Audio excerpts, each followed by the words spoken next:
Wolverine and Cyclops get to the bottom of the bottle and their problems. Scott Summers isn't exactly the most beloved mutant in the world at the moment. He'd recently been possessed by the Dark Phoenix and killed Charles Xavier. Then he would go on to create his own school and then announce publicly to the world that he was leading a mutant revolution. On the other hand, Logan is the headmaster of the original school, which has now been renamed in the memory of Jean Grey, but teaching doesn't stop him from fighting the good fight. He'd been tipped off about this Sentinel storage facility, and while he's making his way through the crew, he can't help but shake the feeling that he's being set up for a trap. However, this was not the kind of trap he was expecting.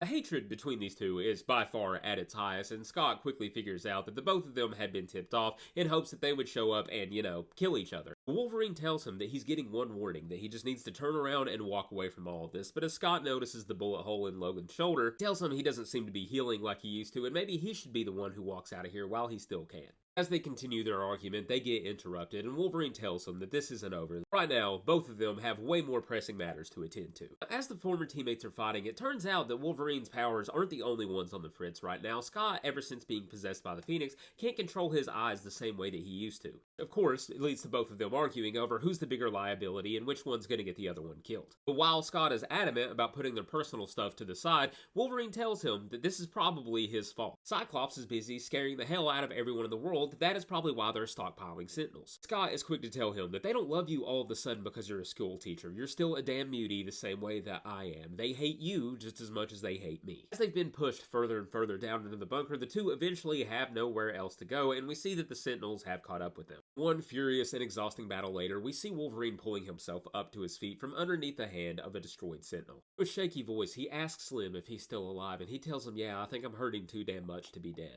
Cyclops is hoping that that's all of them. Wolverine pulls him up to his feet and tells him that he doesn't plan on sticking around and finding out. But their arguing starts again in no time. Scott tells him they need to stay on their feet, they need to keep moving, but Logan says that they don't need to, bleed to death. As Logan goes through medical supplies, Scott says the fact that there's not S.H.I.E.L.D. agents rushing the building right now proves that they just wanted them to kill each other. But Logan is quick to remind him that Scott is the one that people want dead, and Scott says that he's too tired to fight, too tired to kill anybody, even Wolverine. And as Logan turns around and pops his claws, Scott braces himself, preparing for the worst, but we see Wolverine had another target in mind as we see him slashing through the wall. Scott wants to know what's in there, what did he find, if it's medical supplies, but looking at a room full of beer, Wolverine says, yeah, in a manner of speaking. We can see the two doing something that they haven't done in a hell of a long time, and when Scott points this out, Logan corrects him and says, no, I drink and almost bleed to death pretty much every week for as long as I can remember. Cyclops tells him, yeah, you might, but we haven't. As the two are pretty good and buzzed, and Wolverine gives another smart-ass remark. Scott can't stand it anymore, and he just has to know. He asked Wolverine,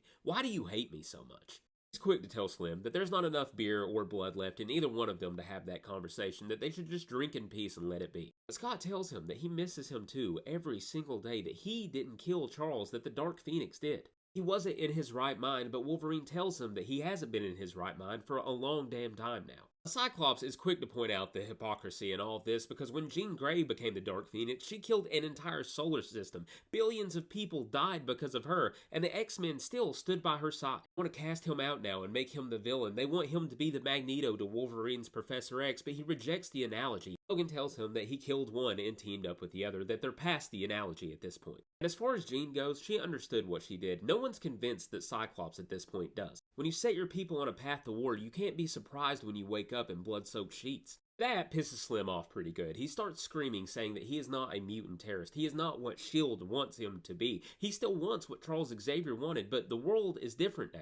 He's made mistakes, and people have died because of it. He accepts responsibility for that. He would have thought Logan, of all people, would understand that. And while Wolverine agrees that his hands are bloodier than anybody's, he says that he's accepted for a long time who he is and how his life will end. All he fights for is to make sure that when he goes, that he will be leaving something worthwhile behind, and that when he goes down, he'll make sure he goes alone. He tells Scott, the way that you're going to take all of us down with you. The reason I hate you so much is because you don't hate yourself nearly enough. As a professional in self-loathing, Wolverine tells him that a little bit of that would do him a lot of good. While Scott says that he's not like Logan and never wanted to be, Wolverine tells him that he's too much like him these days. Too damn headstrong, too damn angry, and too damn scary for anybody's own good. Tell Scott, you're not the man I used to follow, and we need that man. We need him bad. And as he hands his old teammate another beer, he tells him, why don't you let me be the man that Jean was afraid of, and you be the man she fell in love with?